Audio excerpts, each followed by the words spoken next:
7일차 아침입니다. 이날도 아침에 골프가 예약이 돼 있어서 골프장 근처에서 밥을 먹어보려고 호텔에선 조식을 먹지 않았습니다.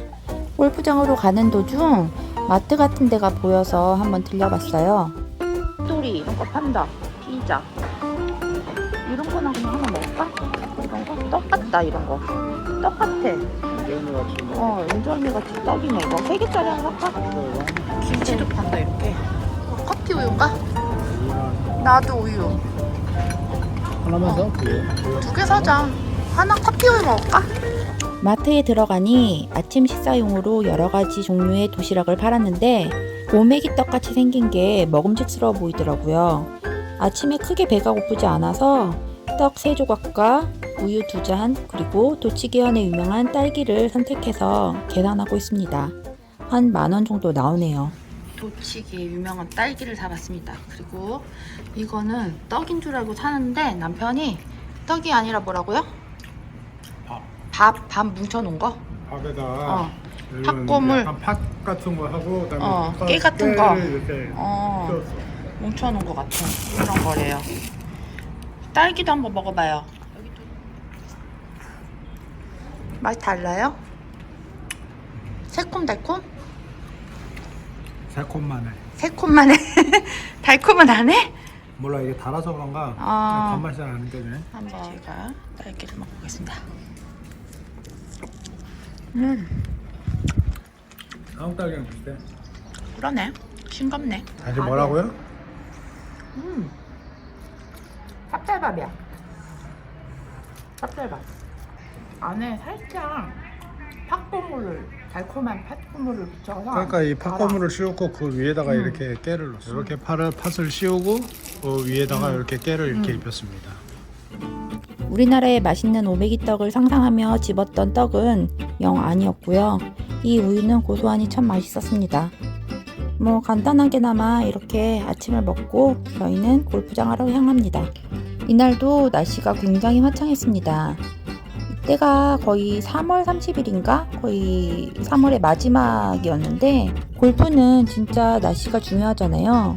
이맘때쯤 골프 여행 가는 거 추천드리고 싶네요. 오늘은 메이플라워 골프장에 왔는데요. 지금 연속으로 4일째예요.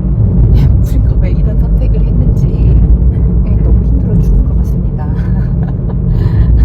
지금 비가 올까봐 비가 와서 캔슬 당할까봐 이번에는 그냥 다 살려놨는데 정작 날씨를 보고서는 취소해야 될 때가 오니까 취소하면 페널티가 너무 많은 거예요. 그래서 그냥 치자 하면서 냅뒀는데 이게 감당이 안 되네. 다 왔어? 이날 저희가 가는 골프장은 도치기현의 메이플라워 골프클럽으로 라쿠텐고라 평점은 4.4 그리고 구글의 평점은 4.1의 골프장이었습니다. 높은 평점에도 불구하고 2인 노캐디 플레이시 점심 포함 가격이 5,750엔이라 꼭 가고 싶었던 골프장입니다. 클럽하우스 외관도 굉장히 멋졌는데 어디 고급 호텔에 온 듯한 분위기네요. 이날이 3월 30일 목요일 아침이었는데 정말 사람이 없더라고요. 굉장히 한적했어요. 오전 10시 27분 티업인데 저희는 거의 1시간 정도 일찍 간 것 같습니다. 다른 클럽하우스와 똑같이 이름과 전화번호를 쓰고 체크인을 했어요. 그리고 천천히 클럽하우스를 둘러보았는데 굉장히 클래시컬한 고풍스러운 분위기였습니다. 이쪽은 좌측은 여성 라카룸, 우측은 남성 라카룸을 가는 곳입니다. 굉장히 멋지게 잘 되어 있었습니다. 클럽하우스를 구경하다 보니 서산수 로고가 박힌 캐디백이 전시되어 있었습니다. 분위기를 보아하니 여기는 한국 사람들이 좀 자주 오는 골프장인 것 같네요. 하루 전날 있었던 라운드가 너무 충격적이어서 좀 연습을 하고자 필드로 나가봅니다. 한국 분이세요? 안녕하세요. 날씨 좋다 오늘. 네, 날씨가 오늘. 이거 되게 아름답네. 무슨 성 같다. 아직 시간 많이 남지 않았어? 퍼팅 연습해야 되겠다. 오늘 날씨 좋아요. 음료수 안 사왔어? 물 하나 사왔어? 진짜? 친절하시네. 여기 그린 안 좋다. 골프장으로 나오니 한국분이 한 명 상주에 계시더라고요. 얘기를 들어보니 한국 골퍼들이 굉장히 많이 오는 골프장이라고 합니다. 이분도 일본에 오신 지 한 2주 정도밖에 안 되셨다고 하셨어요. 4월부터 사람들이 굉장히 많이 올 거라고 준비하고 계시더라고요. 퍼팅 연습을 좀 하고 저희가 좀 여유있게 와서 시간이 좀 남아서 어프로치 연습장이 있길래 어프로치 연습장으로 와서 어프로치 연습을 좀 했어요. 사람도 진짜 없고 연습할 수 있는 환경은 되게 좋았는데 그린이나 이게 상태가 그렇게 좋지는 않았어요. 퍼팅 연습하는 잔디에 모래가 너무 많이 섞여서 거의 구르지를 않았고 그 어프로치 하는 잔디나 그 주변도 풀이 거의 없어서 너무 딱딱하더라고요. 아마 이때가 3월 말이어서 그랬지 싶어요. 하지만 저희가 다른 구장을 다녀왔잖아요. 관리 잘 된 구장들은 되게 좋은 컨디션이었는데 여기만 해도 좀 그린피 가격만큼 좀 질이 떨어지는 곳이라고 생각이 되었습니다. 이날 저희는 아웃코스부터 시작을 했는데요. 사람이 진짜 없었어요. 출발합니다.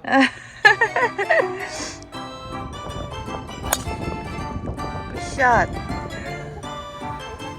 네. 샷.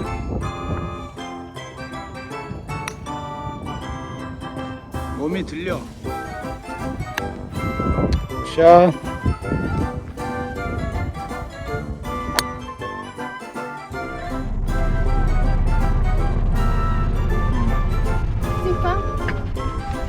저는 어프로치하고 퍼팅. 나이스 아웃. 오, 좋아요, 좋아요. 오, 잘했어, 잘했어. 잘했어. 잘했어, 잘했어. 잘했어.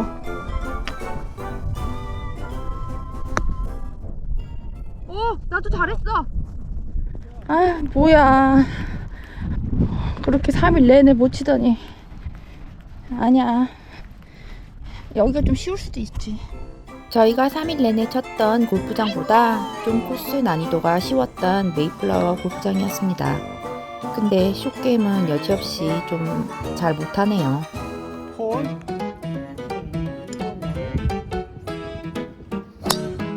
굿샷.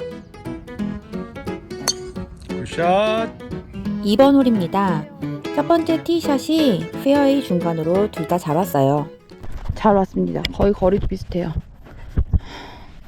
파5인데 잘 왔네. 이맘때쯤 사람이 없는 건지 골프장에 사람이 진짜 없어서 저희 둘이 황제 골프를 즐겼답니다. 이날은 3일 동안 조인할 때 부족했던 샷들에 대해서 생각하고 좀 교정하는 그런 라운드였던 것 같아요. 메이플라워 CC는 부드러운 페어웨이가 이어지는 영국의 스코틀랜드의 링크스 코스를 연상시키는 아웃 코스와 일본 고래의 조형미와 경관의 아름다움을 느끼게 해주는 인코스로 이루어진 코스라고 합니다. 페어웨이가 평평하고 블라인드 홀이 하나도 없어서 편안하게 치기 좋았습니다. 전반부를 끝내고 점심을 먹으러 클럽하우스의 레스토랑으로 향합니다. 골프장엔 사람이 없었는데 레스토랑에 오니 사람이 좀 있네요. 메뉴에 보니 순두부찌개가 있어 저는 순두부찌개를, 남편은 일본 라면을 시켰습니다. 이런 게 좀 땡겼거든. 내가 순두부찌개 막 이런 거 먹고 싶다고 그랬잖아, 자기한테. 여행 온 지 한 일주일쯤 되니까 한국 음식이 막 땡기더라고요. 이날 사실 저는 컨디션이 진짜 좋지 않았어요. 약간의 몸살 기운 같은 것도 있었는데 이 맵고 칼칼한 순두부찌개를 먹고 좀 개운하게 나섰습니다. 신기하죠? 어때요? 기분이? 이렇게 4일 내내 치니까 죽가 슈? 우울해요? 왜 우울해? 잘 못 쳐서? 체력이 못 받쳐줘서 졸라게 힘들어요 진짜. 뭐 그래도 이것도 경험이니까. 어떤 경험? 다음부터 절대 이렇게 하지 말자는 경험. 과유불급이라고 뭐든지 적당한 게 좋은 것 같습니다. 저희가 작년 여름 캐나다에서 5달간 머물며 일주일에 한 2-3번씩 라운드를 나갔었는데 그 정도가 제일 좋은 것 같아요. 이렇게 매일매일 치니까 오히려 몸에 힘이 들어가서 더 잘 스윙이 안 되더라고요. 김호상. 나이스. 이날 아주 힘겹게 18호까지 간신히 왔습니다. 뭐 경기 내용은 둘째치고 힘들어서 그냥 정말 어거지로 왔던 것 같아요. 메이플라워 골프장은 블라인드 홀이 없고 페어웨이가 팽팽한 대신 그린 주변에 벙커가 진짜 많았어요. 그래서 저는 벙커에 진짜 많이 빠졌는데요. 태평양 계열이나 PGM 계열의 골프장보다는 좀 쉬운 코스 같았습니다. 좀 재미있게 즐기다 가실 수 있을 만한 곳인 것 같아요. 다만 제가 갔을 당시 에어레이션 중이어서 잔디에 모래가 많이 섞여 있어서 그린이 빠르지 않았어요. 그랬는데 지금 6월이 되어서야 그린 빠르기가 좋아졌다고 합니다. 이제 프론트에서 셀프 체크아웃 중입니다. 여기저기 다녀보니 골프장마다 기계가 조금씩 다른데 시스템은 거의 비슷합니다. 2인 노캐디 점심 포함 18홀에 5,750엔이었는데 점심 메뉴로 220엔이 추가가 되어 5,970엔이 나왔네요. 몸은 힘들었지만 가성비 골프장에서 즐겁게 하루를 놀다 갑니다. 여행 8일차 아침입니다. 여기는 저희가 5박 6일간 숙박한 우츠노미아의 스마일 호텔입니다. 이날을 마지막으로 저희는 니코시로 떠납니다. 그래서 체크아웃을 하기 전에 호텔에서 마지막 식사를 했습니다. 그리고 이번 주의 마지막 라운드인 로얄 메도우 골프클럽에 왔습니다. 라쿠텐 고라의 평점은 4.6이고 구글의 평점은 4.1인 로얄 메도우 골프장은 2인 노캐디 점심 포함 셀프 라운딩에 1인당 7,250엔에 예약해서 왔습니다.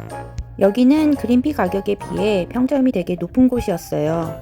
그래서 가성비 골프장이라 생각하고 여기도 좀 와보고 싶다 생각이 들었던 골프장인데 다행히 취소를 안 해서 오게 되었네요. 클럽하우스의 외관은 그냥 평범해 보이는 곳이었습니다.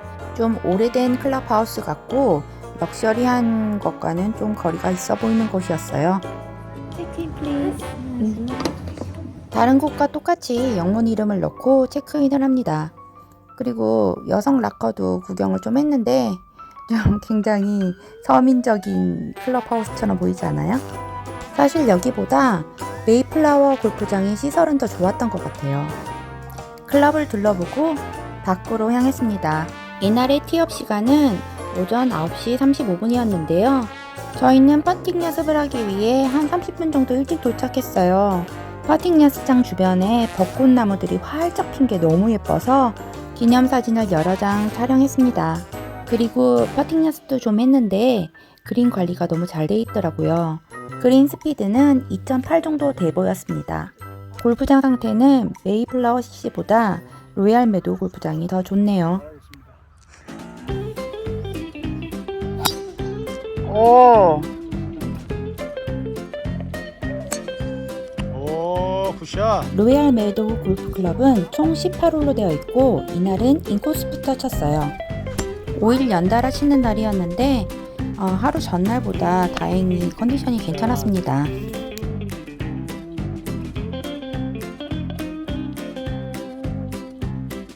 라쿠텐 고라의 평점에 비해 가격이 저렴해 골프장 상태가 어떨까 궁금했는데 너무 만족스러운 구장이었습니다.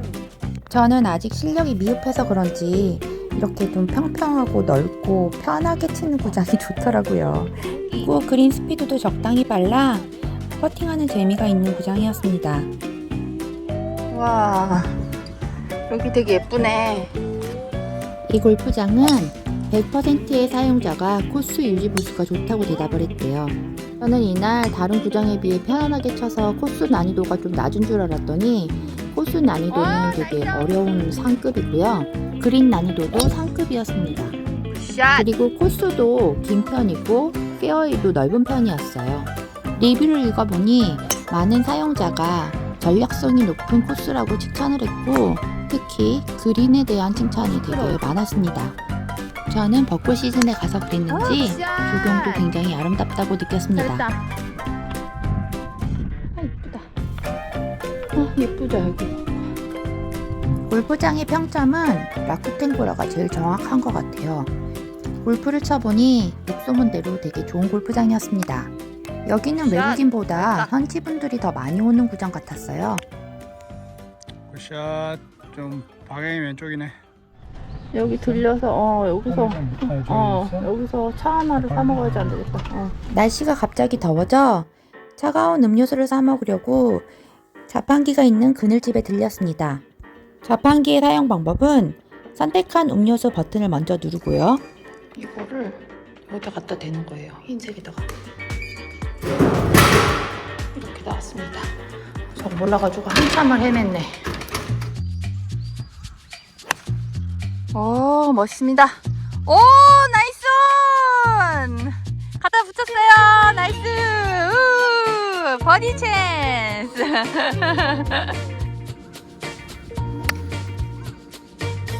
샷.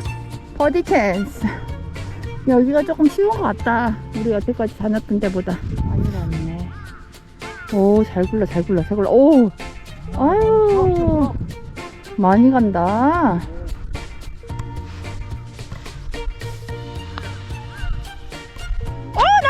아, 좀 셌다. 고기. 들어갔다 나오네. 쎄. 그래도 쎄.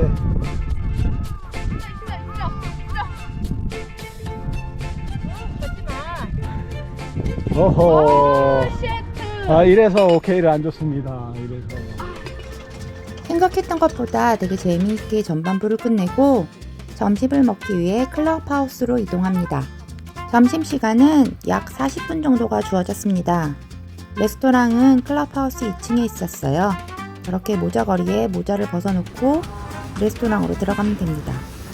여긴 메뉴가 이러네. 라면 먹을까 오늘은? 1,300엔까지가 포함이네 여기는. 파스타 있어? 파스타 먹을까? 참치 타다키. 이거는 100엔만 추가하면은 나폴리탄 먹을 수 있네. 장어덮밥 싫어. 여기서 별로 맛없을 것 같아. 저는 100엔을 추가해서 나폴리탄을 먹겠습니다. 자기는? 참치 타다키 먹어. 자기 참치 타다키? For me? 나폴리탄? 나이디스? 파스타? 오케이. 오케이. 치킨 가라하게 시켰거든요. 근데 너무 조금 나왔어. 간장을 그리고 맛있어. 저는 파스타를 시켰고요. 이렇게 스프랑 콘소메랑 샐러드 그리고 남편이 이거 가라아게 치킨 가라아게 좀 시켰어요. 그리고 본인은 참치 타다기. 마악한 것도 나오네. 맛있겠다. 마악한 거. 참치 타다기 맛있어 보입니다. 배고픈가 봐요. 이것저것만 시킨 게. 빨리 드세요. 아웃코스 이제 시작합니다. 남편이 제가 너무 킥킥거려가지고 지금 카라멜 사줬어요. 딸기 캐러멜. 전 이거 사줬는데 딸기 맛 캐러멜 같은데 이렇게 들었는데 6,500원이에요. 좀 비쌉니다. 왜 할머니 할아버지들 보면 주머니에 맨날 사탕 가지고 다니잖아요. 예전엔 잘 못 느꼈었는데 요새 자꾸 입이 말라서 마른 기침이 자꾸 나오는 거예요. 저도 노화가 오는지 자꾸 입이 마르네요. 매점에 사탕이 없어서 캐러멜을 대신 샀습니다. 오, 굿샷! 되게 잘 쳤다 이거. 샷. 잘 맞았어. 점심을 먹고 난 뒤 후반부를 시작했는데요. 역시 체력이 떨어지네요. 피곤하기 시작했어요. 피곤하다 이제. 나이스! 잘했다. 3온이야? 나이스 파.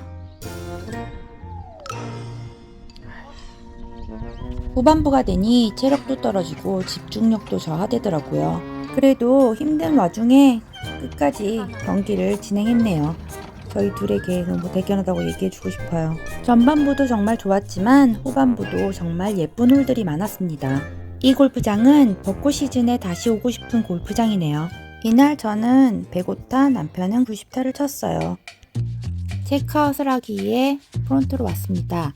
여기는 셀프 체크아웃 하는 기계가 없더라고요. 골프장 이용 요금은 한 사람당 7,250엔에 예약하고 왔는데 라쿠텐 고라에서 1,100엔의 할인 쿠폰을 받아 한 사람은 6,150엔을 계산했습니다. 그런데 여기서 점심때 추가 요금으로 300엔이 나오고 음료수와 카라멜 등을 사 먹으면서 거의 1,000엔 정도를 쓴 것 같아요. 그래서 거의 15,000엔을 계산했습니다. 한국 돈 15만원에 굉장히 좋은 구장에서 즐겁게 놀다 갑니다. 3월 31일 금요일 로얄 메도우 골프장에서 마지막 골프 여행을 끝내고 이제는 니코시로 넘어가는 중이에요. 골프장에서 저희가 가는 목적지까지 1시간 20분 정도 거리인데 니코시로 가는 도중 너무 예쁜 벚꽃공원이 있어서 들려보았습니다. 일본의 벚꽃은 우리나라의 벚꽃과 달리 색이 더 진한 핑크색이라 더 이쁜 것 같아요. 금요일 저녁은 니코 국립공원 안에 있는 토기와 료칸이라는 곳에서 1박을 하기로 했습니다. 골프장에서 니코 국립공원까지 오는데 약 1시간 20분 정도 걸리네요. 골짜기에 마을 같은 게 있네. 신사도 있고. 특이하다. 그치. 그 키누카와랑 다르다, 그치? 니코 국립공원은 일본 혼슈 지역의 국립공원으로 1934년에 지정되었으며 도치기현, 군마현, 후쿠시마현 등 3개 현에 걸쳐 있대요. 국립공원 안에서 가장 인기 있는 곳이 니코시의 동조궁이라 저희는 도치기현의 니코시로 왔습니다.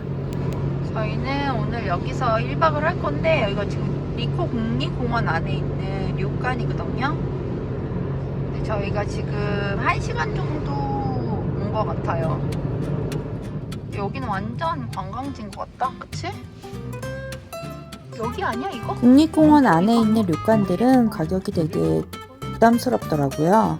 그래서 중심지에서 한 10분 정도 떨어진 곳의 료칸을 예약을 해봤습니다.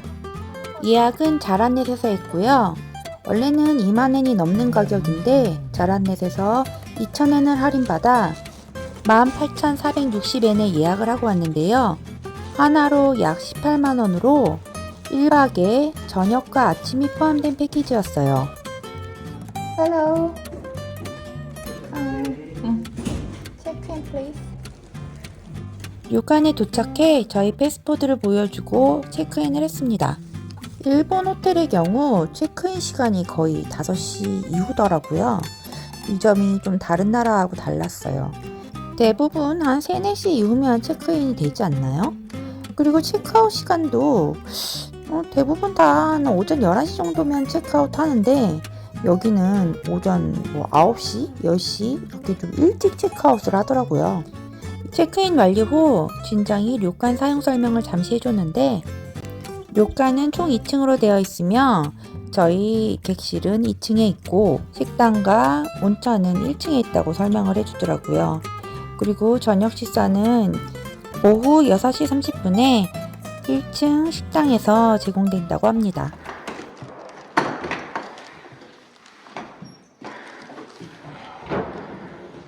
아유, 여기는 좀 덥네. 좋습니다. 따다다다다. 따다다다. 와, 우리 침실 엄청 떨어져 있다. 침대. 저희가 우츠노미야에서 5박 6일간 굉장히 조그만 호텔에서 묵었잖아요. 그래서 골프를 안 치는 주말에는 좀 좋은 호텔에 묵고 싶었습니다. 이건 제 수준에서의 좋은 숙소였고요. 사실 더 비싼 호텔이 훨씬 더 많죠. 사실 주말에 가격 대비 괜찮은 숙소를 고르기가 쉽지는 않았는데 그래도 잘 온 것 같습니다. 1층에 온천장이 있어서였는지 저희 숙소에 화장실만 있고 샤워실은 없었어요. 저녁 식사를 하기 전 1층에 있는 온천장에 들려갔습니다. 조그매요. 이런 식으로 사물함에 있고 이 정도 사물함도 안 필요할 것 같아. 사람이 있어야지 말이지. 여기는 개인 욕실이 없어요. 그래서 여기서 목욕을 해야만 해요. 씻으러 와. 여기는 그렇게 큰 규모의 료칸이 아니어서 그런지 온천장도 엄청 자그마했습니다. 저녁을 먹기 전에 여기서 간단히 씻고 이제 저녁 시간이 돼서 저녁을 먹으러 갑니다. 그렇지.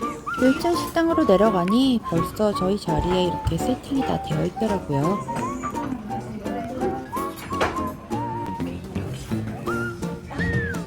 호텔을 예약할 때 리뷰를 읽어보니 식사에 대한 호평이 가득했습니다.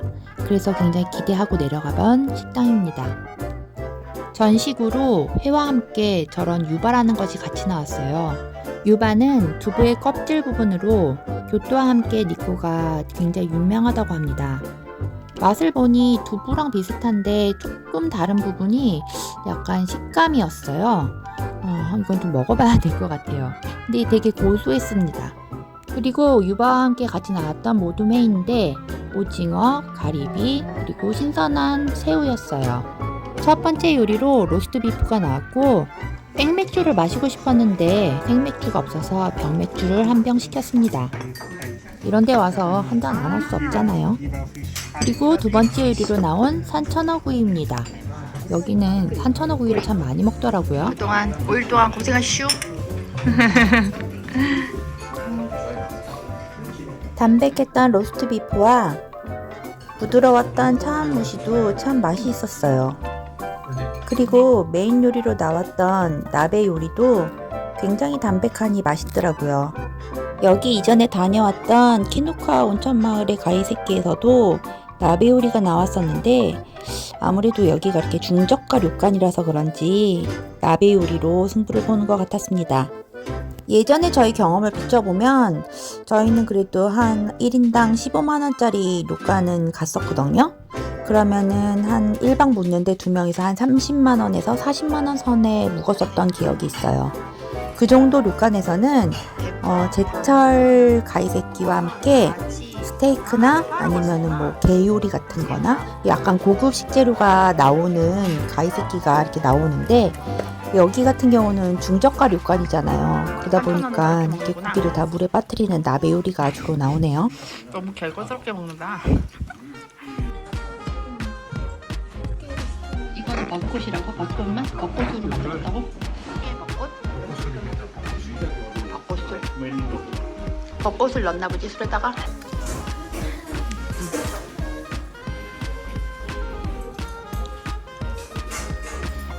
사쿠라 맞나? 사쿠라를 먹어보자.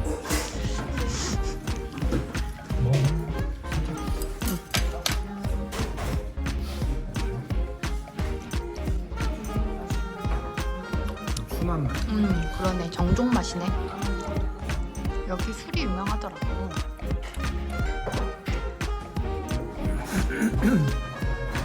아 이게 더 세네.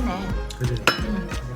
근데 상맛은 더 순한 것 같으면서 이 아까 사쿠라가 더 나은 것 같지? 불맛이 더 세. 사쿠라가 더 나은 것 같아. 식사를 하면서 맥주 한 병을 마시고 준장의 추천으로 료칸에서 토치기 현에 5가지 토속주를 샘플러로 판다길래 저희도 한번 주문해서 맛보고 있습니다. 토치기 현은 나스 고원 등 자연이 풍부하고 물이 깨끗한 지역으로 알려져 있대요. 그래서 도치기 현내에 유명한 사케가 많이 있다고 합니다. 저희는 사실 술을 잘 몰라서 이 샘플러 정도만 마셔봤는데 재밌는 경험이었습니다. 4월 1일 토요일 아침입니다. 아침에 일찍 일어나 온천부터 즐겨주고 아침 식사를 하기 위해 식당으로 내려왔어요. 조식 시간은 아침 7시부터 8시 반까지 30분 간격으로 선택해서 먹을 수 있었어요. 저희가 선택한 조식 시간은 아침 8시였습니다. 어제 저녁과 마찬가지로 저희가 내려오니 모든 음식이 세팅이 되어 있었어요. 맛있게 먹어주기만 하면 되네요. 아침으론 햄과 샐러드, 그리고 고등어, 미소, 달걀과 베이컨 등이 나왔어요. 아침을 맛있게 먹고 9시가 되기 전 체크아웃을 했습니다. 이날이 토요일이라 관광지에 사람이 많을 것 같았거든요. 짐을 다 싣고 이제 니코 여행을 떠나봅니다. 단 하루였지만 니코시의 토기와 료칸에서 잘 먹고 잘 자고 갑니다. 니코는 국립공원 안에 있는 니코 동조궁과 2개의 큰 신사가 굉장히 유명한데 저희 숙소에서 한 10분 정도 거리밖에 안 됐어요. 주말에는 사람이 붐빈다고 해서 좀 일찍 서둘러 가봤습니다. 여기 1일 1000엔? 입장이 1회 1000엔이란 얘기지? 10,000원이란 얘기잖아 그러면. 이래? 어. 1회 1,000원이라고? 그렇게 돼 있는 것 같은데. 근데 여기다가 세워놓고 다 봐야 되나 보다. 1,000원이라고 써있었어. 아무리 관광지래도 1회에 1,000원이라니 좀 이상했어요. 여기는 지금 1회 주차가 10,000원이에요. 잘못 들어와가지고 지금 빼려고요. 1,000원은 무조건 내야 돼 여기는. 이씨, 여기 들어오면 안 되겠네. 여기 잘못 들어왔네. 유료 주차장에 생각 없이 들어왔는데 한번 들어오면 무조건 1,000원을 내야지만 나갈 수가 있는 구조인 거예요. 아, 잘못 들어왔습니다. 꼬갱 당했네. 어제 저거 조그만 거 골프장에서 200 주고 샀는데 여기는 관광지인데도 140이네. 어제 그 골프장이 비쌌어. 다른 분들도 그렇겠지만 저도 여행을 하기 전에 다른 분의 자료를 많이 살펴보고 여행을 합니다. 그런데 여기 도치기어는 자료가 많이 없더라고요. 이쪽으로 오더라도 자유여행보다는 패키지로 가끔씩 오는 것 같고, 도쿄에서 거리가 있다 보니 한국 관광객에게는 그렇게 매력 있는 관광지는 아닌 것 같네요. 저희가 온 동조궁은 일본을 통일하고 에도 막부 시대를 연 도쿠가와 이에야스의 신사가 있는 곳입니다. 자신이 죽은 뒤 니코에 묻어달라는 도쿠가와 이에야스의 유엔에 따라 원래는 시즈오카에 안치됐던 시신을 니코로 옮겨왔다고 합니다. 저 기계로 다 셀프로 하는구나. 오후 4시까지, 4시 35분까지만 하고 문 여는 거는 5시까지 연다는 얘기인가 보다. 그치? 동조궁의 관람 시간은 4월 1일부터 10월 31일까지는 오전 9시부터 오후 5시까지고 11월 1일부터 3월 31일까지는 오전 9시부터 오후 4시까지랍니다. 그리고 마지막 입장은 30분 전에 종료된대요. 관람료는 성인과 고등학생은 한 사람당 1,300엔이고 초, 중학생은 한 사람당 450엔입니다. 주말이라서 그런지 예상했던 대로 사람들이 많습니다. 저희가 아침에 일찍 와서 빠르게 티켓팅을 한 거고, 주말에는 주차장으로 들어오는 입구도 차가 엄청 막히고 티켓을 사는 줄도 굉장히 길어서 되돌아가는 경우도 왕왕 있다고 하더라고요. 동조궁의 입구인 인왕문을 지나면 알록달록 화려한 장식이 돋보이는 신사들이 눈에 보입니다. 사람들이 바글바글 모여 있어서 뭔가 했더니 여기는 마국간 건물이래요.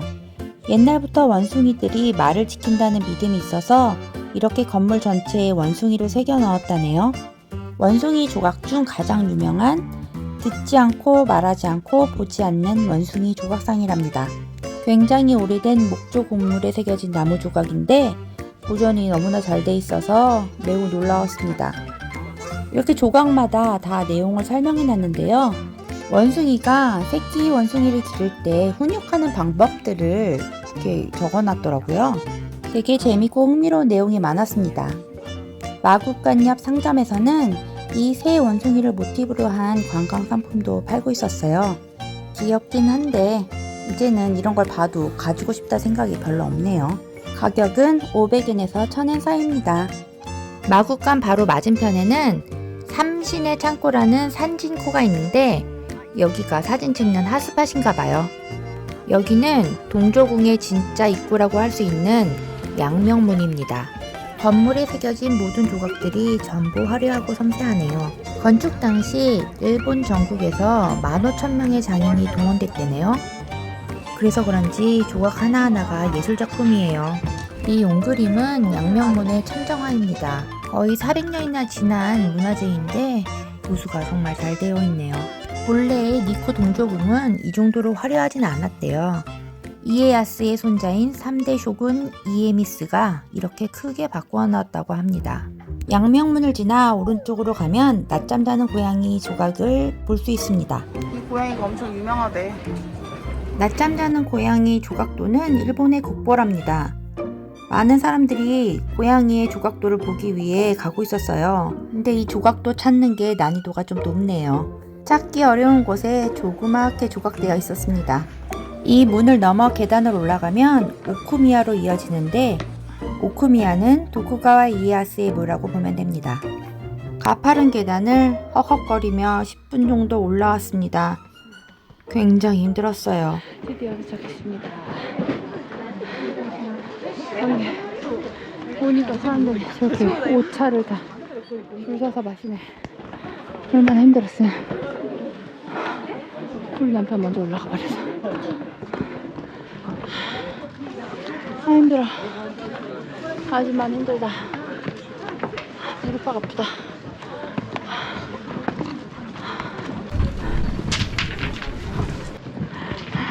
아저씨 안 힘든가 봐요?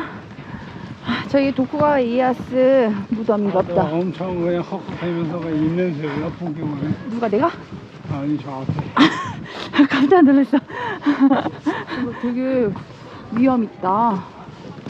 여기 사진 촬영은 안 된다던데. 여기? 응. 저기 보이는 청동탑이 도쿠가와 이에야스의 유골이 모셔져 있는 탑이라고 합니다.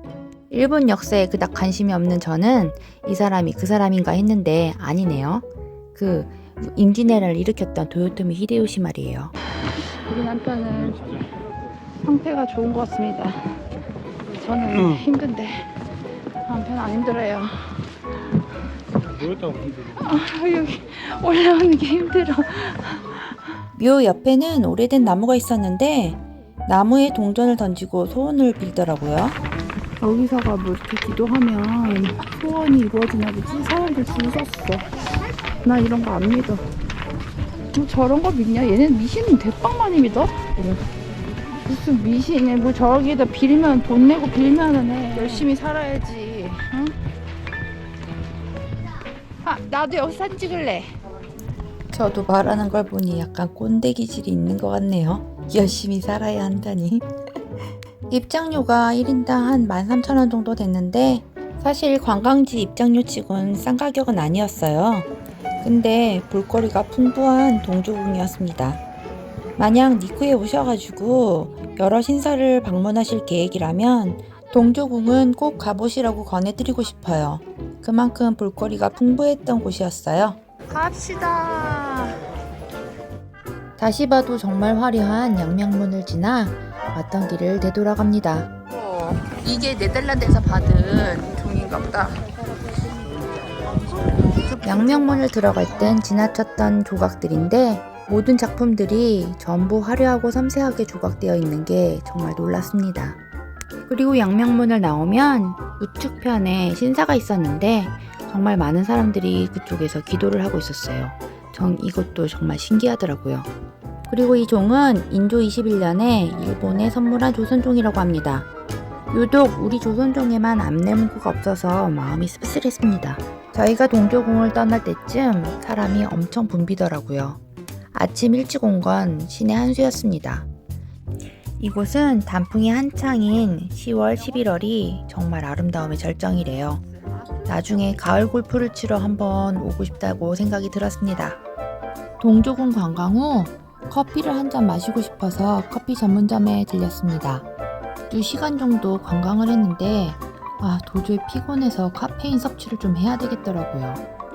요즘 커피숍은 이렇게 약간 편집샵처럼 커피도 팔고 주변에 다른 물건도 이렇게 파는 게 유행인가 봐요.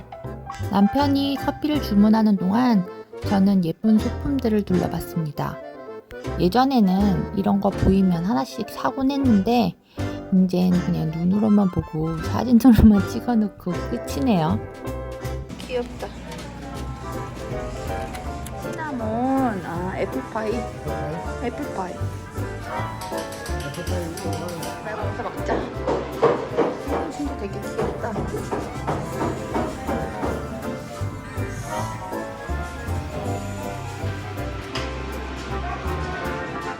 아리가또 고자이마스. 오랜만에 마십니다. 역시 카페인 좀 들어가야 돼. 너무 피곤해 우리. 둘 다 너무 힘들어요. 힘들만도 하지 이제는. 그치? 골프를 너무 많이 쳤어. 다음번에는 이렇게 연달아는 안 할 거예요. 그치? 하루 하고 하면 이틀 쉬고 약간 이런 식으로 해야지 안 되겠어. 원래 우리는 그렇게 하는 사람들인데 그 어디냐 캐나다에서 거기 아무리 가격이 저렴했어도 거기서도 이렇게까지 안 쳤어. 근데 어쩌다가 우리가 한국 사람들이 36호 치고 막 27호 친다는 얘기에 우리도 한번 해보자 그러면 사람도 하니까 한번 다 안 하려고요. 애플파이 맛있다. 이 빵이 너무 맛있어서 지금 2개나 더 시켰어요. 잠시 커피만 마시려고 들렸는데 빵으로 배를 채우고 가네요. 우리가 이쪽에다 주차한 건가 그러면? 이쪽 어디다가? 폭포가 여긴가 보다. 주젠지 호수. 꽤 거리가 먼 것 같다, 그치? 여기다 다시 여기 가야 되는데. 다음 행선지로는 주젠지 호수와 개곤 폭포입니다. 약 3시간 동안 동조궁에 머물렀는데 주차비로 1,000엔을 냈네요. 여기 들어오기 싫어서 사람들은 저기서 기다리고 있는 거 봐. 여기 주차가 엄청 밀려요. 그러니까 한 번 들어오면 무조건 1회에 1,000엔이에요. 저기 주차장은. 그러니까 무조건 저 위에 주차장 가야 돼. 정신 차리고. 알겠죠? 저 위로 가세요. 이 1,000엔짜리 들어오지 마시고. 여기 줄 봐. 대박. 이럴 줄 알았어. 아침 일찍 와야 돼. 특히 주말은. 주젠지호와 개곤 폭포로 가기 위해 주차장을 나섰는데 동조궁으로 향하는 길목에 차들이 엄청나게 밀려 있습니다. 아침 일찍 다녀온 게 천만다행이네요. 이 빨간색 다리는 니코 산나이의 입구인 다이아강에 걸려있는 신교라는 다리인데요. 뱀다리라는 별칭이 있답니다. 급류 때문에 발이 무겨버린 쇼도 대사가 강을 건너게 해달라고 빌자 붉은색과 청색의 뱀이 2마리가 나타나서 다리 구실을 해주었다는 전설에서 유래됐다고 하네요. 지금은 일본의 3대 기교, 풍광이 멋진 다리로 일컬어진다고 합니다. 저희는 일본에서 가장 고도가 높다는 주젠지 호수로 향하고 있는데요. 내비를 보니 한 26분 정도 걸리네요. 이날이 4월의 첫째 날인 4월 1일이었는데 여기만 해도 벚꽃이 벌써 다 졌더라고요. 그리고 체감으로 느껴지는 날씨는 아직 쌀쌀했습니다. 저 멀리 보이는 산 정상에도 아직 눈이 남아있네요. 주젠지 호수를 가기 위해선 산 하나를 넘었어야 됐는데요. 내비를 보면 아시겠지만 산으로 올라가는 길이 구불구불한 게 운전 난이도 좀 최상급이네요. 산으로 올라갑니다. 렌트카로 산을 열심히 올라가고 있는데 갑자기 경찰이 나타나 운전면허증을 보여달라고 하는 거예요. 저희가 한국에서 자동차 핸드폰 거치대를 못 갖고 왔거든요. 그래서 이제 손으로 들고 있었던 게 문제였던 거예요.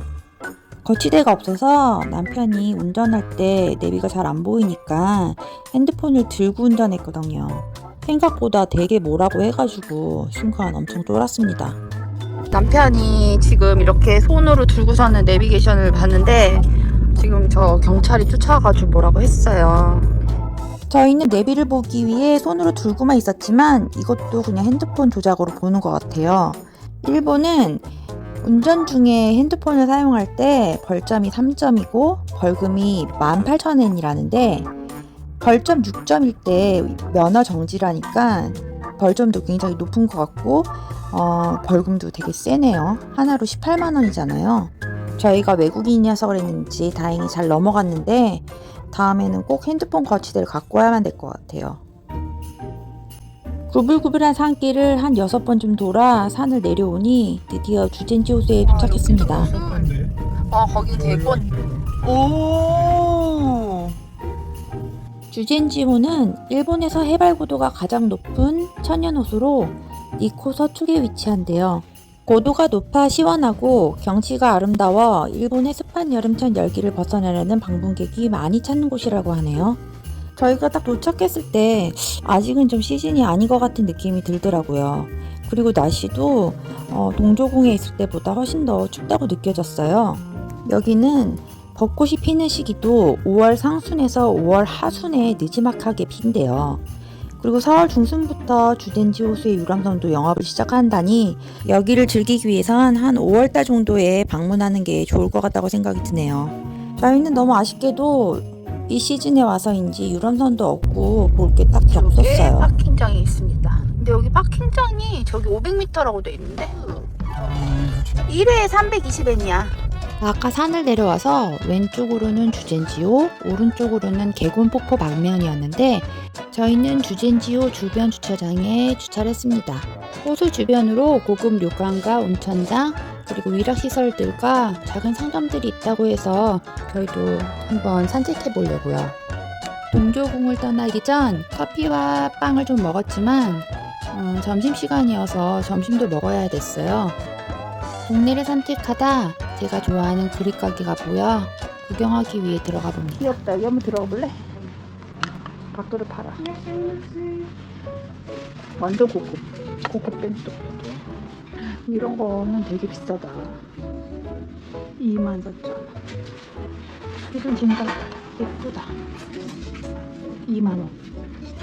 컵인데 나무컵이야. 예쁘다. 저런 거 나무컵 머그 예쁘다. 나무 머그 하나 사볼까? 별로? 응? 이런 거 예쁘다. 하나만 사.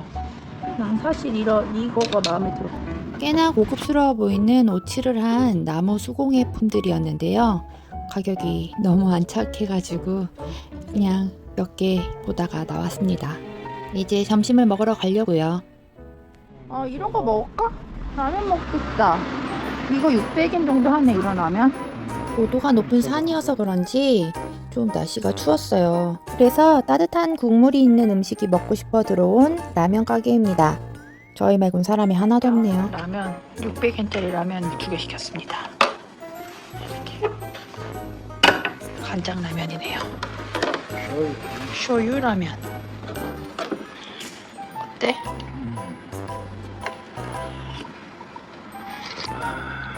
괜찮네. 저희는 이날 저녁도 료칸에서 먹어야 됐거든요. 그래서 점심을 간단히 먹고 싶어서 라면집에 들어와 600엔짜리 라면을 2개 시켜 먹었습니다. 저희가 점심을 먹으러 간 시간이 오후 1시 30분 정도였는데 저희 말고는 아무도 없어서 혹시 너무 맛이 없는 집은 아닌가 하고 걱정했는데 굉장히 맛있게 잘 먹고 나왔습니다. 이건 뭐야? 밥인가 봐. 연잎밥 같은 건가 봐. 저 두부가 여기 요리야. 신기하다.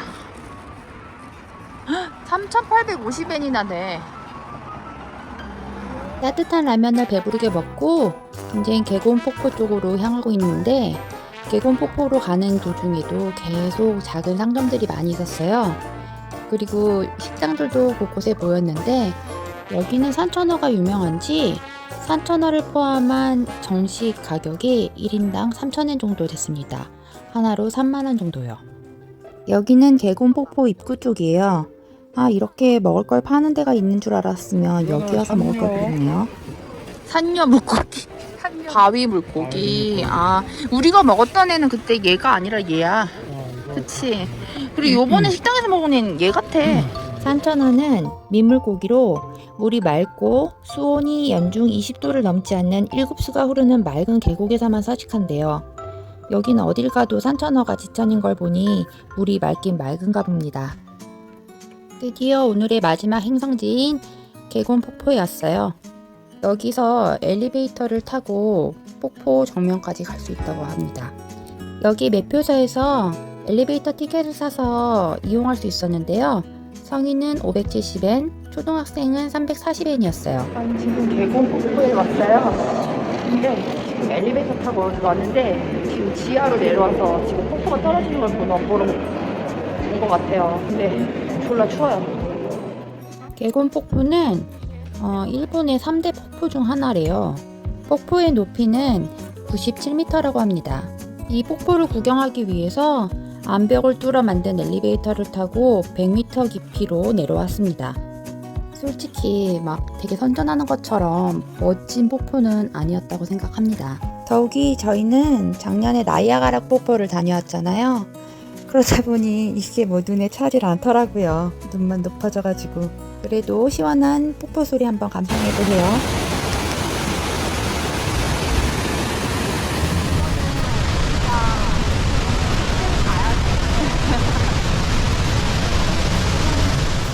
서비스로 작년에 다녀온 나이아가라 조금 투척해 봅니다. 당분간은 어떤 폭포를 봐도 큰 감흥이 없을 것 같아요. 보원 우유라고 우유를 팔아서 300엔이래요. 고소할 것 같아 왠지. 보원 우유. 어떤 맛이에요? 고소해요? 따뜻하고 고소해? 고소합니다.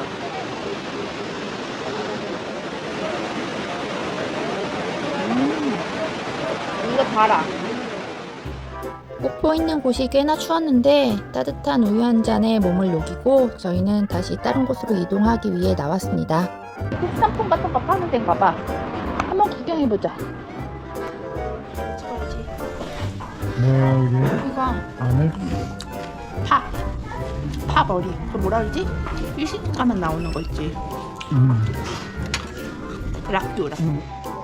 얘는 너무 많이 먹더라. 뿌리 채소를 많이 먹어. 마늘은 우리나라 거보다 우리나라 식초 맛이 좀 많은데 여기는 간장 맛이 많이 나네. 우와, 우엉 맛있다. 우엉 하나 쌀까? 6,000원이야. 이게 지금 아니 박고지. 여기 두릅? 두릅 맞아. 두릅 큰 거. 두릅이 이렇게 크다고? 이거 두릅 큰 거 같은 생겼는데.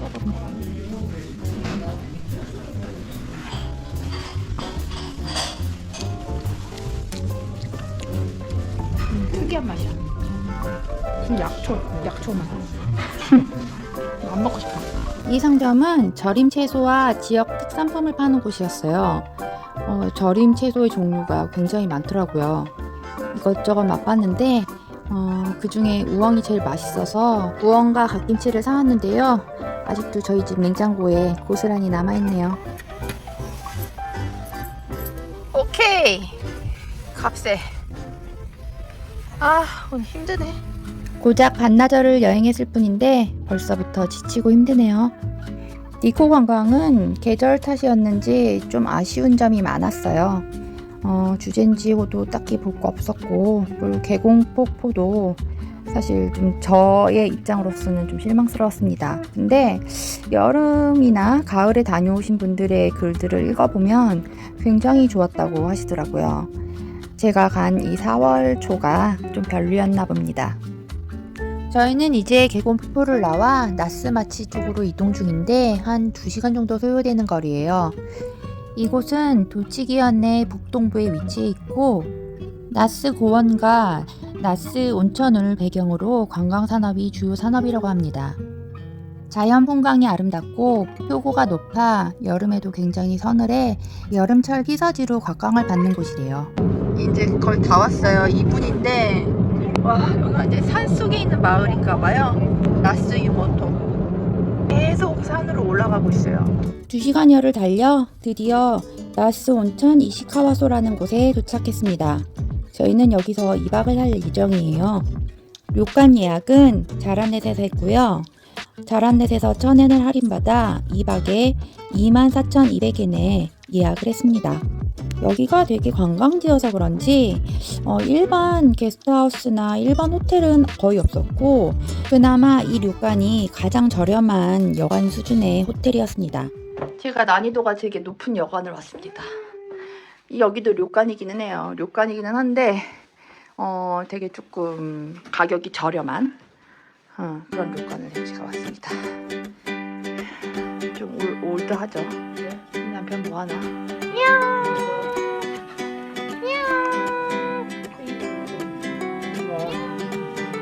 뭐 좀 오래되고 낡았지만 있을 건 다 있어요. 여기도 이렇게 차를 마실 수 있게끔 해놨고 여기는 요는 이렇게 자기가 알아서 하는 게 잘 나온다고 들었는데 한번 봐야 되겠어요. 밥 먹는 식당이라고 얘기한 거지? 아, 여기 벌써 차려져 있어. 저녁은 이렇게 나왔습니다.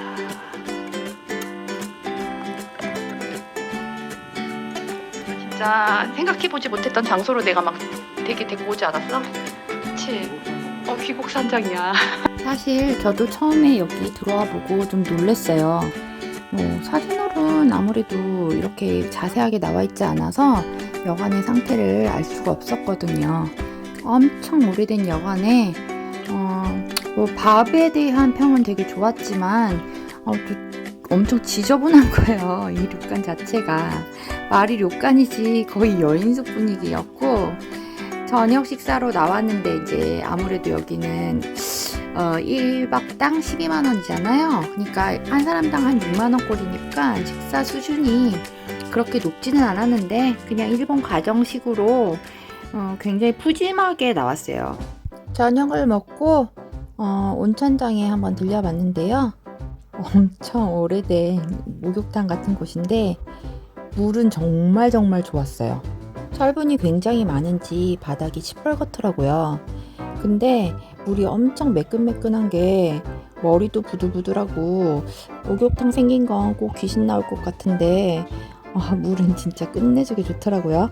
숙소가 그닥 마음에 들진 않았지만 그래도 이 온천장은 생긴 거에 비해서 물이 너무 좋아가지고 만족했답니다. 저희 둘만을 위한 식당입니다. 벌써 여행 9일차 아침이네요. 료칸이 너무 낡아 우풍이 쓸 것 같았는데 온천 덕분이었는지 굉장히 따뜻하게 잘 자고 아침을 먹으러 왔습니다. 아침으로는 미소국에 술안, 츠케모노, 미역 샐러드, 그리고 저렇게 나또가 나와서 밥에 비벼 먹었어요. 아침을 배부르게 잘 먹고 관광을 하기 위해 나왔습니다.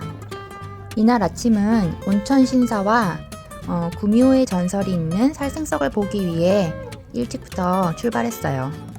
온천 신사 입구에는 이렇게 무료 조격탕이 있었는데요. 운영 시간은 오전 9시 30분부터 오후 5시까지네요. 나스 여행을 오면서 여기에 살생석이라는 되게 유명한 돌이 있다고 해서 한번 오고 싶었는데, 저희가 묵고 있는 숙소에서 5분 거리라 여길 제일 먼저 찾아왔습니다. 뭐 하세요? 너무 추워가지고 어디가 여기 고원지대고 그래서 그런지 엄청 추워요. 나스 지역이 여름에 일본인들이 피서를 즐기는 지역이라고 하더라고요. 그래서 여름을 지내기 위한 별장도 많다고 들었는데요. 말로만 그렇게 들었지 실제로 와보니 온도 차이가 굉장히 많이 나더라고요. 약간은 가을에서 초겨울로 넘어가는 듯한 날씨에 너무 추워서 안에 패딩 조끼를 덧대어서 입었어요. 왜 저희도 여름에는 서울보단 강원도가 더 시원하잖아요. 서울과 강원도의 온도 차이보다 좀 더 차이가 많이 나서 깜짝 놀랐습니다. 이 나스란 동네에는 약 80여 개의 온천 시사가 있대요. 그만큼 온천이 유명한 곳이고, 이 살생성 부근의 온천 신사는 서기 900년대에 창건됐다고 합니다. 신사를 돌아 나오면 살생석이 있는 정상이 눈에 바로 보입니다. 구미호의 전설을 품고 있는 돌 이야기인데요. 이 돌이 2022년 3월에 둘로 쪼개졌대요. 이 고장에서는 꽤나 유명한 관광지라 저희도 한번 가봅니다. 나스 마치에 왔고, 지금 오전 10시가 되기 전에 여기서 살생석이라는 걸 보러 왔습니다. 그 냄새가 장난 아니야. 사실 나스에 들어서자마자 온통 유황 냄새가 가득하더라고요. 저희가 보러 가는 살생석도 일본의 서쪽으로 지정되어 있는 한 용암이래요. 이 돌은 구미호가 변신했다는 전설이 있는데요. 12세기 도바 처당이 아끼던 절세 미인에 영리했던 다마모노 마에가 입궁함으로 병으로 알아 누웠는데, 그 여자가 알고 보니 구미호였다는 거예요. 그래서 군대가 출동해서 여우를 잡아 죽였는데, 여우가 독을 뿜는 돌로 변신을 해서 그 돌에 다가가는 인간이나 동물들은 다 목숨을 잃어 살생석이라고 불렸다고 합니다. 흥미로운 전래동화 같은 얘기로 관광객들이 몰려드는 살생석이었습니다. 저희도 여기 들어서자마자 진한 유황가스 냄새로 머리가 아팠는데, 옛날 사람들이야 뭐 잘 몰랐을 테니 이게 살생석 때문에 죽었다고 생각할 수 있었겠죠. 지금 살생석을 보고 이렇게 온천 신사를 지나서 다른 곳으로 이동하려고 하는데, 저기 저 살생석은 주변에 지금 여기서도 그러는데 유황 냄새가 엄청 많이 나요. 그러니까 옛날에는 그 유황 때문에 사람이 죽는다고는 생각 안 했겠죠. 이 구미호가 변신한 저 돌이 사람들을 죽이고 동물을 죽인다고 생각해서 저 주변에 있는 돌들을 다 살생석이라고 불렀대요. 그 살생석 중에 되게 큰 돌이 쪼개졌잖아. 그게 이제 시간이 오래되면서 빗물이나 이런 온천수들이 틈을 계속 파고들어가지고 저 돌이 쪼개진 거야 저렇게. 근데 여기 일본은 사람들이 굉장히 미신 같은 걸 많이 믿잖아. 근데 약간 천재지변이 일어났다고 생각을 하고 되게 안 좋은 일이라고 이렇게 받아들였다고 그러더라. 여기는 보면 신사가 돈을 되게 잘 벌어요. 사람들이 오면 다 기도하고 돈 다 조금씩 내. 그치? 되게 괜찮은 직업일 것 같아 저 신사 승려. 아 여기구나. 어제 근사하다고 생각했는데 카페에 왔습니다. 살생석을 다녀오니 오전 11시가 좀 넘은 시간이네요. 갑시다. 점심을 먹기엔 좀 이르고 커피가 마시고 싶어서 근처에 좀 근사해 보이는 커피숍에 왔습니다. 카페의 문을 열고 들어서자마자 카페의 매니저인 듯한 분이 오늘의 케이크에 대해서 설명을 해주시네요. 저희가 일본인인 줄 알았나 봐요. 저희는 여기 브랜드 커피 2잔과 제누아즈 케이크를 하나 시켰습니다. 세트 메뉴 같은 건 없더라고요. 커피가 오는 동안 저희는 카페를 나가서 어디를 갈지를 상의합니다. 한국인들이 자주 오는 곳이 아니라 여기는 자료가 정말 없었어요.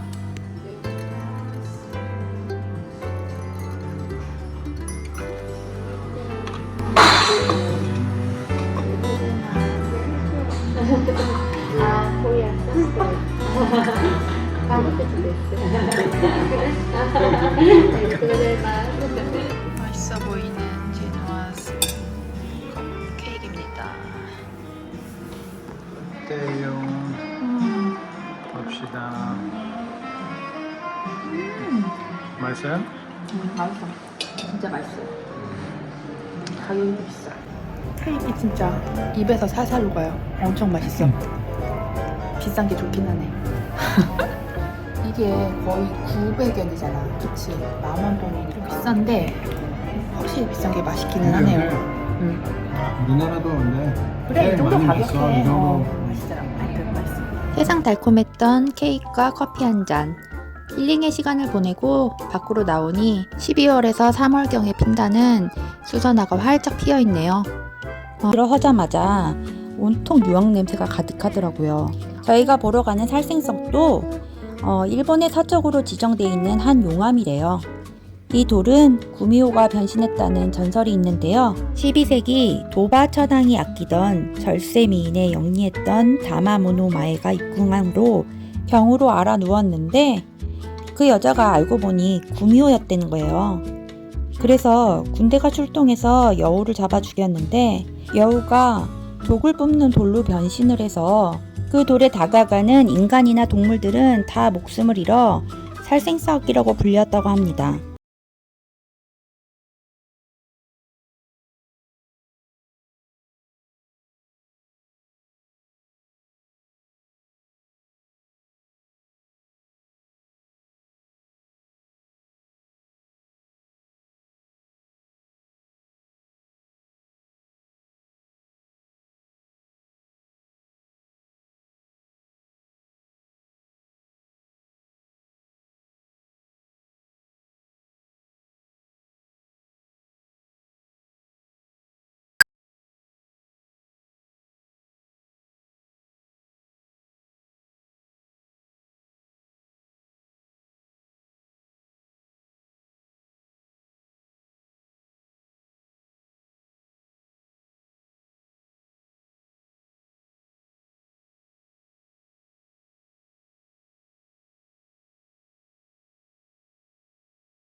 없더라고요. 그래서 저희도 저렴한 가격에 50개의 볼을 1시간 정도 연습하고 나왔습니다. 도치기현 나스 시오바라시에 있는 무료 목장에 가기로 했어요. 나스공 근처에 있고 무료 입장이라 부담 없다면 남편이 한번 가보자고 하더라고요. 지도에서 보이는 바와 같이 목장 규모는 꽤나 컸습니다. 그리고 여기서 파는 유제품이 퀄리티가 굉장히 높다고 하더라고요. 홋카이도 다음으로 굉장히 높은 품질을 자랑하는 유제품을 판매하고 있다고 해서 저희도 한번 사 먹어보려고요. 매장에 들어가니 여러 종류의 수제햄을 팔고 있더라고요. 이런 식재료 부분에 있어서 한국보다 더 선택의 폭이 넓어서 이런 부분은 좀 부러웠습니다. 바로 옆칸에선 저렇게 유제품을 패키지로 팔고 있었는데요. 저렇게 5종 해가지고 거의 한 4만원 돈 하더라고요. 저희는 너무 가격이 비싸고 양이 많아서 좀 단품으로 사보려고요. 유제품이 유명하다고 하더니 정말 가격 또한 비싸더라고요. 단품도 우유 하나에 10,000원 정도 하더라고요. 굉장히 비싸죠. 그래도 이걸 기념품으로 많이 사가는지 10시간 동안 신선도를 유지해주는 스티로폼 패키지 또한 팔고 있었는데요. 그 또한 가격이 좀 센데도 많이 팔리는 것 같았습니다. 저희는 맛만 보기 위해 500ml짜리 690엔짜리 우유를 하나 샀어요. 그리고 작은 용량의 잼들을 되게 많이 팔았는데 유제품이 유명한 곳이라고 하니 밀크잼이 섞인 딸기잼을 하나 사고 치즈 스프레드를 하나 샀습니다. 한국에 와서 먹어보고는 너무 맛있어서 더 사올 걸 하고 후회했던 종목 중에 하나예요. 여기 온 기념으로 잼 2개와 우유 1병 그리고 간단하게 먹을 빵을 하나 샀어요. 계산을 마친 뒤 밖으로 나와 이 목장을 온 사람들이 거의 다 하나씩 먹는 소프트 아이스크림도 하나 주문해 봅니다. 아이스크림은 하나에 400엔 정도 했는데요. 저희는 하나만 주문해서 둘이 나눠 먹었습니다.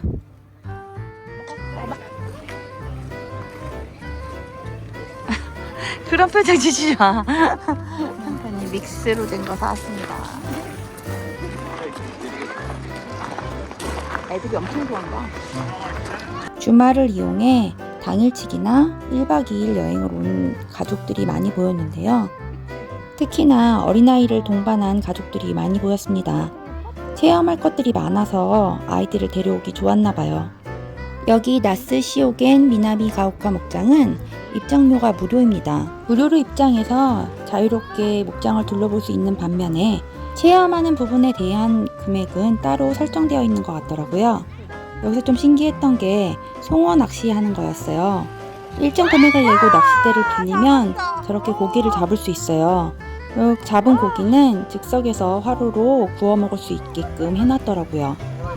낚시를 잘 못해서 고기를 못 낚아도 한 마리당 600엔에 구입해서 구워 먹을 수 있는 시스템으로 해놨더라고요. 시간이 여유로웠다면 저도 저기서 낚시를 해서 저렇게 송어고기를 구워 먹고 싶었으나 그냥 구경하는 거에만 만족하고 왔습니다. 일행이 여럿이라면 저렇게 화로구이에서 먹는 게 맛도 있고 재미도 있을 것 같습니다. 여기는 아이들을 위한 승마 체험장이에요. 1회에 850엔으로 하나로 8,500원 정도밖에 안 하니 너무 부담 없고 좋은 것 같습니다. 체험을 위한 티켓은 이렇게 자판기에 살 수 있도록 되어 있더라고요. 여기는 15분간 500엔에 토끼를 만지며 놀 수 있는 공간이더라고요. 당락인가 얘네? 어른인 저도 이렇게 보면서 귀엽고 재밌는데 아이들은 얼마나 신기할까요? 이런 공간이 있는 게 되게 부럽고 좋아 보였습니다. 나스란 동네 자체가 이렇게 가족들이 재미있게 놀 수 있을 만한 체험장이나 놀이장이 굉장히 많더라고요. 사실 어른보단 아이들에게 포커스가 더 맞춰져 있는 것 같긴 하지만 그래도 재미있는 시간을 보내고 왔습니다. 이날의 마지막 행성지로 나스 온천 시카노유를 찾아갔습니다. 시카노유는 1390년의 역사를 자랑하는 현내에서 가장 오래된 온천이래요. 온천수는 유황천으로 밀키스같이 휘뿌연 온천이 특징입니다. 여러 나스 온천 중 현지인들 사이에서 가장 인기가 있는 곳으로 시카노유란 뜻은 사슴온천이란 뜻이래요. 전설에 따르면 상처를 입은 사슴이 이곳에 왔다가 증기가 모락모락한 온천으로 뛰어든 후 완전히 나은 것을 현지인들이 목격한 후 이런 이름이 붙였다고 합니다. 그때부터 이곳은 치유 효과로 이름이 나게 되었대요. 온천수의 속성도 매우 다양한데 여기는 유황이 들어있는 유황온천이라고 합니다. 유황은 예로부터 피부병 치료제로 자주 사용되어 왔고 피부병에 걸리면 유황온천을 찾아 피부병을 치료했다고 합니다. 탕으로 들어가기 전에 귀중품이 있다면 코인 라카를 사용해 보관하는 게 좋을 것 같습니다. 탕에 들어가면 탈의실과 탕이 바로 연결돼 있고 오픈된 공간에 바구니에 옷을 두기 때문에 귀중품은 좀 안 갖고 오는 게 좋을 것 같습니다. 여기는 진짜 신기하게 샴푸 등 일회용 용품이 비치되어 있지 않았고 사용 또한 불가했어요. 굉장히 큰 규모의 목욕탕이었는데 사각형의 4개의 탕과 계단 밑에 큰 대중탕이 하나 있었는데 그 4개 탕은 각각 온도가 다 달랐어요. 41도, 42도, 44도, 46도가 있었고 계단 밑에 큰 대중탕은 42.5도로 적당한 온도를 유지하고 있었습니다. 여지껏 다녀왔던 온천장과는 굉장히 좀 다른 느낌이었어요. 나스 여행을 오신다면 꼭 한번 와보시라고 추천하고 싶은 장소입니다. 시원하게 온천도 즐겼으니 이제 숙소로 가서 저녁을 먹으려고요. 아, 나 지금 먹고 싶어. 목말라. 너무 마시고 싶어. 좀 씻는 게 좀 있어야지. 좀 오래 씻을 텐데 뭐 그러니까. 아무것도 없어가지고. 나도 그렇더라. 맛있어. 시원해 보여. 아까 했던 우유인데 되게 담백하고 시원하고 안 진한데? 안 진해. 좀 정제된 것 같은 느낌은 좀 있어. 깔끔하네. 지금 저기서 지금 온천하고 나왔거든요. 아, 맛있는 게 아무것도 없어가지고. 이거 6,000원짜리 우유인데 그냥 한 번에 다 원샷이네. 그렇지 뭐. 500ml밖에 안 돼. 뜨거운 온천수에 한 3-40분 정도 몸을 지지고 나왔더니 엄청 갈증이 나더라고요. 때마침 미나미가오카 목장에서 사온 우유가 있어서 원샷을 해버렸네요. 제가 기대했던 나스 여행은 계절 탓인지 조금은 아쉽게 끝나고 말았네요. 저녁 6시 반쯤 료칸에서 저녁 식사가 나왔는데 이날도 굉장히 푸짐하게 잘 나왔습니다. 배가 그리 고프지 않은데 반찬이 엄청 많아서 채 다 먹지를 못했어요. 우선 여행을 하면서 외식을 자주 하는 것도 경비가 많이 들고 또 나가서 자꾸 먹는 것도 귀찮기도 해서 숙식이 포함된 거를 선택했는데 다음부터는 적당히 석식도 빼야 될 것 같습니다. 간단히 이자카에서 술 한잔 하는 것도 괜찮을 것 같아요. 드디어 여행 10일차 아침입니다. 나스이모토에서 체크아웃을 하고 아침에 예약되어 있는 골프장을 가고 있는 중이에요. 이날의 골프장은 나스요코라는 골프장입니다.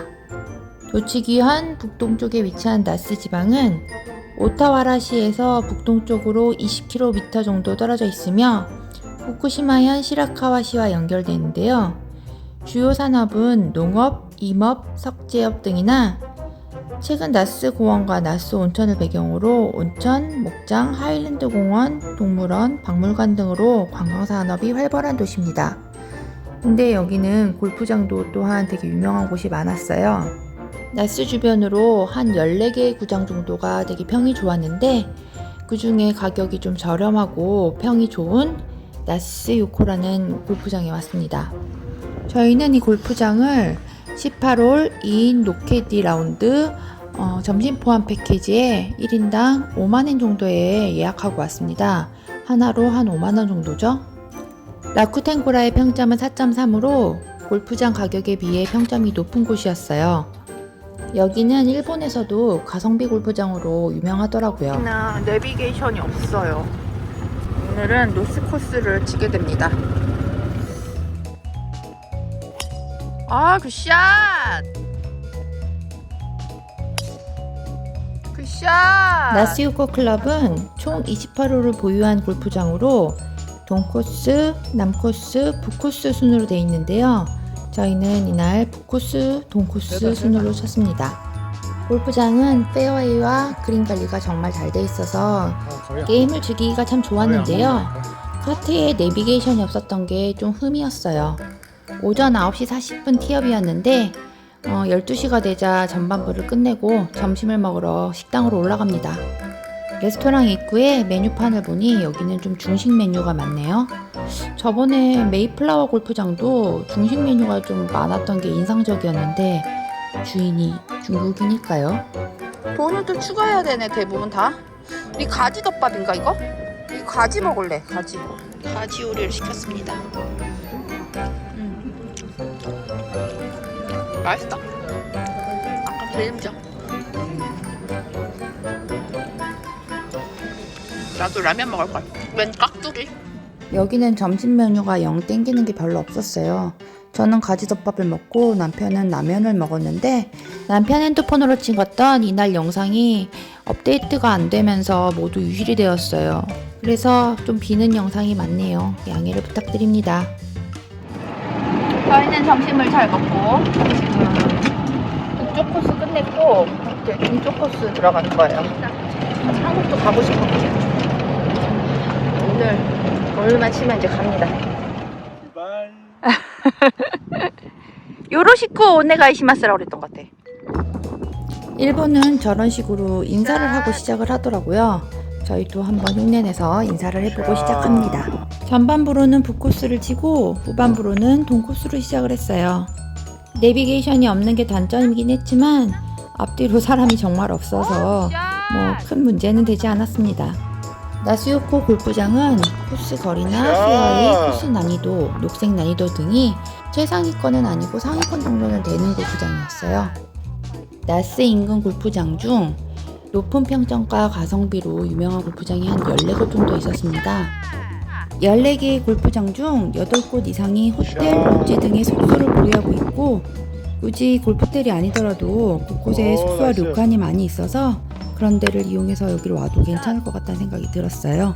골프장 위치는 나스 시오바라시 근교 쪽에 있고요. 온천 체제형의 골프 투어로 최적화된 지역이래요. 지금 시간이 3시가 안 됐어요. 근데 사람 진짜 뭐 한가해. 싸고 좋네. 오후 3시가 안 돼서 게임을 끝내고 프론트로 와서 점심을 먹고 추가 요금이 나온 걸 계산하니 2인에 1,530엔이 나왔네요. 도치기현에서 7개의 골프장을 다녔는데 그중 가장 저렴한 골프장이었습니다. 도치기현에서의 골프 투어는 나스요코를 마지막으로 이렇게 끝내게 됐습니다. 골프를 끝마치고 저희는 나리타 공항이 있는 치바현으로 향합니다. 톨게이트 비용이 비싸서 저희는 치바현까지 국도로 갔는데요. 치바현으로 가던 중 이렇게 예쁜 벚꽃 공원을 만났습니다. 이날이 4월 3일인데 이미 도쿄는 벚꽃이 다 지고 없다고 했거든요. 근데 여기는 아직도 날씨가 좀 춥다 보니까 벚꽃이 이제 활짝 피기 시작했더라고요. 만약에 3월 말에서 4월 초에 벚꽃 여행을 오시고 싶으신 분은 약간 위쪽으로 오시는 것도 좋을 것 같다고 생각이 됩니다. 이렇게 2가지 사봤습니다. 아시나요? 아시나요? 일본 버전. 저는 무슨 바 같은 건데 블루베리 바 같은 거예요. 아시나요네 진짜. 모나카? 모나카가 아니라 저거 뭐지? 모나카야 모나카. 그렇습니다. 이것도 사이다 샀는데 되게 맛있더라고요. 이렇게 생겼어요. 맛있겠다. 안 들었슈? 초콜릿이구나. 이것도 샀어요. 살찜이라고. 이거 맛있더라고. 아이스크림. 어때 이거? 콜피스 맛일 것 같아. 콜피스. 아시나요? 맛있다. 잘 샀다. 되게 바삭바삭하다. 한국은 이런 거 사면 바삭하지가 않은데 이렇게 생겼어요. 난 좀 맛없게 생겼어. 한국인 건 조스반데. 맛도 겉에는 조스바야. 안에는 약간 새콤하고 시원한 맛이야. 다 이것이 맛있어. 이날 저희는 공항 근처까지 가려고 하다가 시간이 너무 많이 걸려서 공항에서 1시간 정도 거리에 있는 이바라키현에 위치한 호텔을 예약해서 갔습니다. 이바라키현 스쿠바시에 있는 한 비즈니스 호텔이었는데요. 1박에 6만원이 안 되는 금액에 예약을 해서 갔습니다. 나스요코 골프장에서 2시간 40분 정도 걸려서 여길 도착했는데 도착한 시간이 6시가 안 됐네요. 24시간이 500엔인가? 이렇게 돼 있는 것 같다.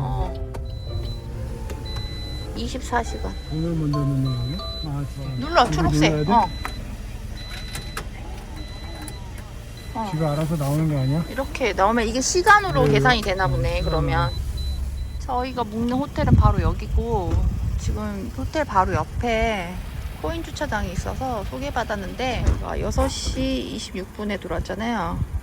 그러면 하루에 무조건 500엔인 것 같아요. 24시간 동안. 1박을 하기로 한 비즈니스 호텔에서 추천을 해준 코인 주차장입니다.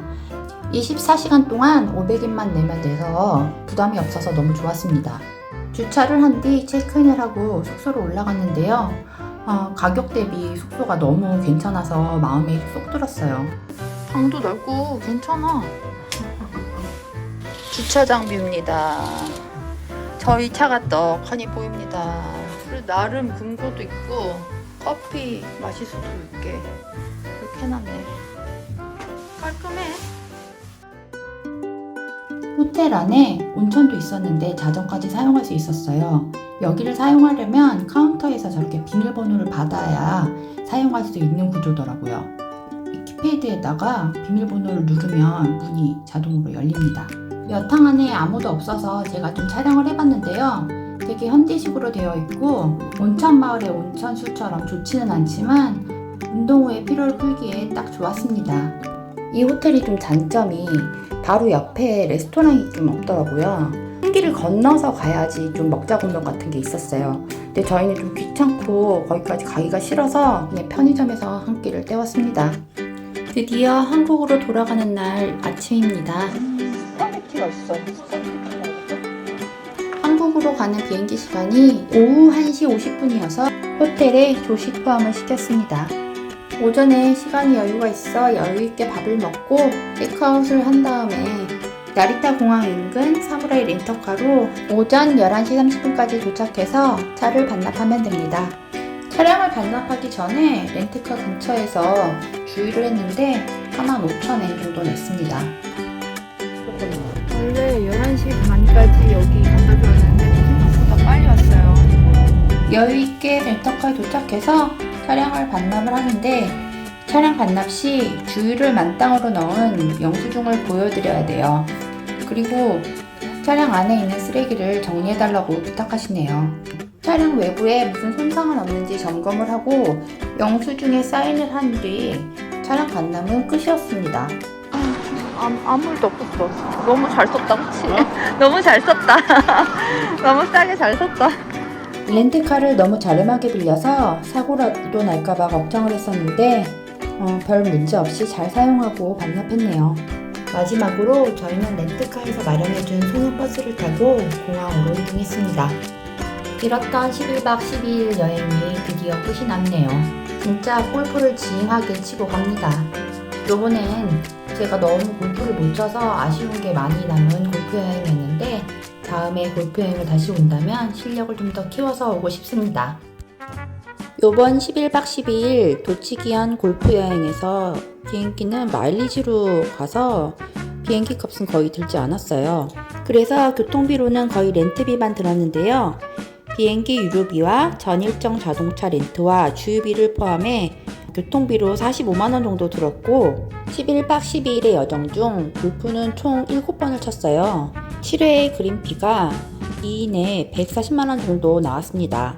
그리고 숙소 비용으로는 제가 목표했던 바대로 100만원을 사용했습니다. 식비와 기타 비용으로 11박 동안 한 85만원 정도를 지출했는데 이건 제가 료칸 같은 경우에 저녁 식사가 포함된 패키지를 좀 여러 번 사용해서 그랬던 것 같아요. 그리고 골프장을 이용했을 때도 점심 포함 패키지를 이용했기 때문에 여행 기간이 길었음에도 불구하고 추가 비용이 많이 나오지 않았습니다. 그래서 저희가 11박 12일 동안 부부 둘이서 총 370만원의 경비로 여행을 다녀왔더라고요. 일본 패키지 골프 여행에 비하면 번거로운 게 좀 많기는 하지만 가격적인 메리트는 분명히 있다고 생각이 들어요. 그래서 7, 8월에 있는 유럽 여행을 끝내고 9월에는 오사카로 골프 여행을 떠나려고 합니다. 만약 저희와 일정이 맞는 분이 있다면 현지에서 만나 골프 조인을 하면 좋겠다는 생각이 있습니다. 오랜 시간 동안 저희 여행에 함께 해주셔서 감사합니다. 그럼 저희는 프랑스 골프 여행으로 다시 찾아올게요. 안녕.